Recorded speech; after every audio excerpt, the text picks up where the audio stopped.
Hello everyone, I'm Caroline, and I'm excited to share my story with you, despite it being a bit hard to talk about. You see, in reality, I actually hate sharing things about myself with others.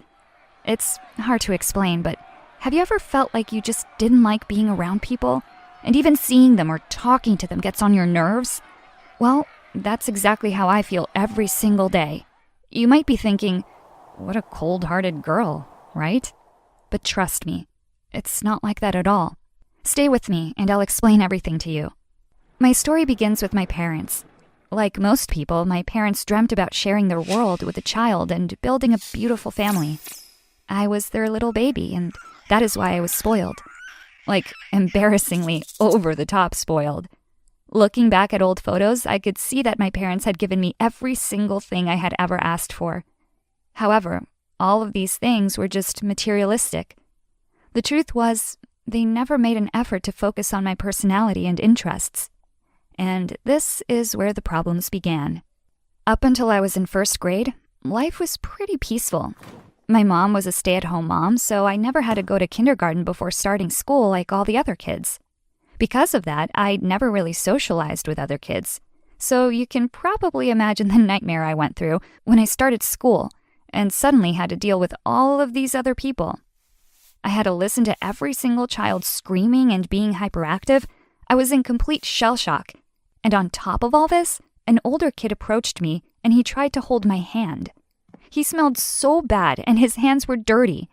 I got scared and pushed him away and started hysterically crying. I made such a scene. And shortly after, my mom arrived to pick me up and took me home. On the way back home, I was shaking uncontrollably. I was traumatized. I thought to myself, that school was a place that I never wanted to go back to ever again. My mother didn't quite get what was happening. She was so confused. You might be thinking that I was being overly dramatic, but the truth is I really hated it there. And after that incident, it didn't get any better. Of course, my weird behavior seriously worried my mom, and it just got worse when the school counselor called her and said that if I kept failing to engage with the other kids, the school would need to take some measures and investigate if the reasons for my odd behavior were because I was coming from an unhealthy home. They were even suspicious that I might have been getting physically abused. That really put my poor parents in an awkward position. A position where everyone thought they were mistreating me. My parents started blaming themselves for my social awkwardness and my lack of interaction with people. It was such a difficult time. My parents had done nothing wrong in raising me, and they were just absolutely clueless about why I was acting so strange. One evening, my parents and I were having dinner in peace when suddenly we heard a loud knock on the door. They were knocking nonstop. The noise was unbearable. I remember hiding behind the couch and covering my ears with my hands. When my dad opened the door, a police officer came in and said that my school's counseling committee had assigned him to run a surprise checkup to make sure I was doing okay. However, when the policeman saw me, I looked anything but okay. Anyone who saw me in that state, hiding behind the couch, cowering in fear, would have been extremely worried about me. That night, my parents were arrested and forced to spend the night in custody. And I was taken to a little room and questioned by child services. They asked me so many questions, and I was very uncooperative. Hours turned into days, and eventually they began to realize that this wasn't about my parents, and that I was just a strange kid who was quite simply afraid of everything. After that, people started talking. Rumors were going around about my parents, but most of the gossip was about how much of a weird child I was. The child who caused her parents to spend a night in prison. Unfortunately, I hated myself since I was a little child, and I hated being this weird and awkwardly quiet person, and it never went away as I got older. In fact, with time, that became my sole identity. The weirdo, quiet girl. I even used to believe that I was a bad person. I mean, if I was a good, decent person, then why hadn't I just let the social workers know that my parents had done nothing wrong? It felt like the whole world was against me, and it continued in this way until I became a teenager. I was never able to express myself, talk to people, or socialize in the slightest. I was just totally awkward all the time. Imagine feeling like there was no place you could go to when you felt sad. No place you could retreat to feel safe from the world. I felt so completely out of it. I just didn't fit in anywhere, it seemed. There was no place for me in this world. These dark thoughts haunted me all the time, and I couldn't escape from them. However, one day, I found something that gave me comfort. I started drawing, and it helped me empty out some of the negative energy I had stored inside me. Getting involved with art started helping me tremendously. Even my mom had noticed how much I enjoyed it. She encouraged me to continue. And after a while, life stopped being that harsh. In fact, lots of things got much better. I was making art and people were appreciating it. Not only my parents, but also my art teacher who expressed great admiration for my work. I finally felt like I belonged, like I'd found an outlet to express myself through. My paintings and drawings started attracting a lot of attention from everyone, and my school started displaying them in their art gallery. The more people liked my work, the more I felt I fit in. Eventually, I couldn't stop. I spent every waking moment painting, and some nights I didn't even sleep. I just painted all night long. A local gallery in our town asked me if I'd be interested in running an exhibition, and I agreed. I didn't realize the mistake I was making, though. I spent weeks preparing for it. I completely isolated myself and painted nonstop. When the day of the exhibition came, my mom took me to the gallery to set up, and as people started arriving, I started panicking. That's when I had my first panic attack. I don't remember much of what happened next, but I just know I fainted and my parents had to take me home. The exhibition I'd spent so long preparing for went to waste.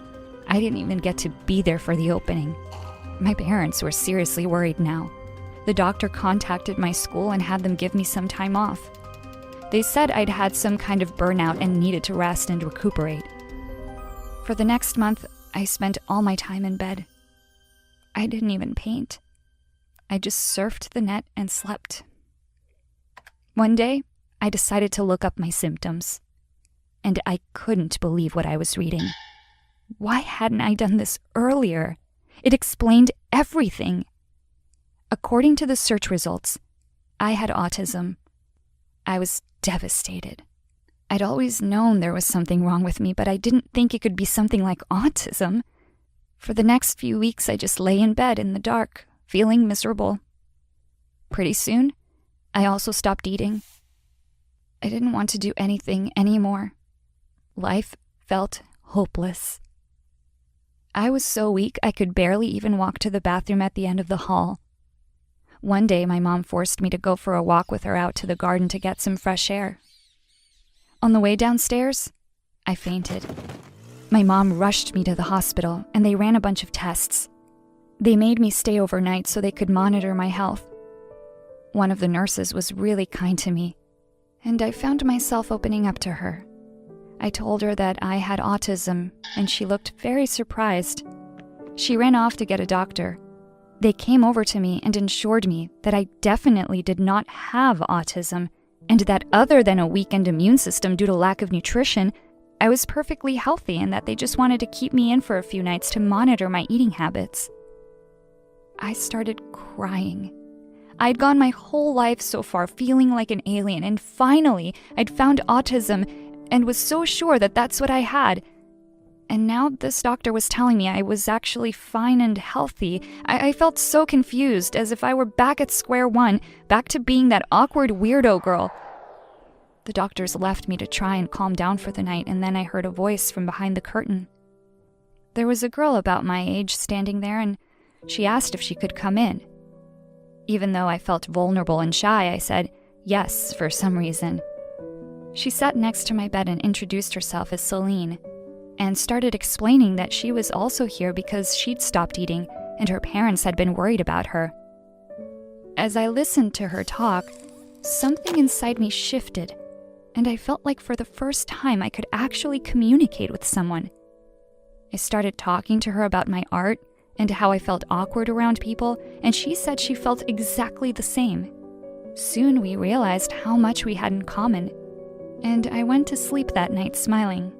I finally had a friend that understood me. It was the best feeling in the world. The more I got to know Celine, the more I felt I belonged. She made me feel that I wasn't so strange after all, and that just because I'm not the most social person on the planet doesn't mean I'm any less of a person.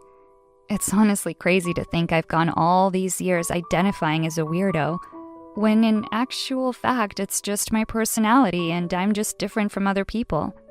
We can't all be super bubbly and outgoing. I wish I'd met Celine earlier when I was a kid. But then again, sometimes we need to go on these self-growth journeys alone, and better late than never, right? Here's to friendship. I ran away from home, and it was terrifying. Hi, my name is Catherine. It all started when the most popular girl in my class, Ellie, was having a party on Saturday night. Everyone was going, and I couldn't believe that I had been invited too. She lived in a huge house with a pool, and her parents had let her invite 200 people. I was nervous about telling my mom. This was the first party I had ever been to. And I knew she didn't like Ellie. She said that she thought that she was a bad influence. But I was 15. I could take care of myself. My mom and I have always argued a lot, as she will never back down from a decision. But I was going to this party. I told her about the party, and she refused. Nothing I said would change her mind, even me bursting into tears. Like I said, my mom will not budge when she has said no. A huge argument followed. I was screaming at my mom, and she was shouting back at me. I was so sick and frustrated of her trying to control my life and treating me like a little girl. I was angrier than I'd ever been. She was ruining my life. Without thinking, when she stopped at some traffic lights, I picked up my school bag, opened the door, and ran. When I was a few miles away, I started walking. I sat on a bench for a while, thinking. I hadn't really had any plans, so I wasn't sure what to do now. I decided I would stay away for the night. Then, by the morning, my mom would be so sorry that she'd let me go to the party. I already had 6 missed calls from my mom, but I didn't call back. She deserved it. It was much darker outside now, and a few drunk people shouted things at me from the bars as I walked past. I didn't feel comfortable anymore as it was getting closer to midnight. The anger that I'd felt earlier was disappearing. I decided that maybe I would head home and just sit near my house, so I felt safe. But everywhere looked different in the dark, and I wasn't sure where things were. I'd been using my phone as a torch, but then the battery ran out. I was trying not to panic, trying not to think about what could be hiding in the shadows. An article that I had read recently popped into my head about a girl who had been abducted and murdered walking alone at night. Suddenly, I was terrified and started running. The street was deserted, apart from a parked car ahead of me. And as I got closer, I could see someone sat in the driver's seat, watching me. As I passed the car, they opened the door. I screamed and fled down the road, not knowing where I was going anymore. I tripped over something, scraping my hands and knees, but I got up and kept running, my heart pounding, whimpering in fear. I ran and ran, but then something grabbed my arm. I screamed again and writhed and kicked the person until I realized that it was my mom. She had been the person in the car, out looking for me. She took me inside and looked after me. We both cried. She told me I had worried her so much, and I could see in her eyes that I had. I had never seen my mom look like that before. She told me I could go to the party if it mattered that much to me, but I said I wasn't sure that I wanted to. All I wanted was to be with my mom. I felt so glad to be with her, but so ashamed that I had scared her. I had terrified myself that night, and I will never do something so reckless again.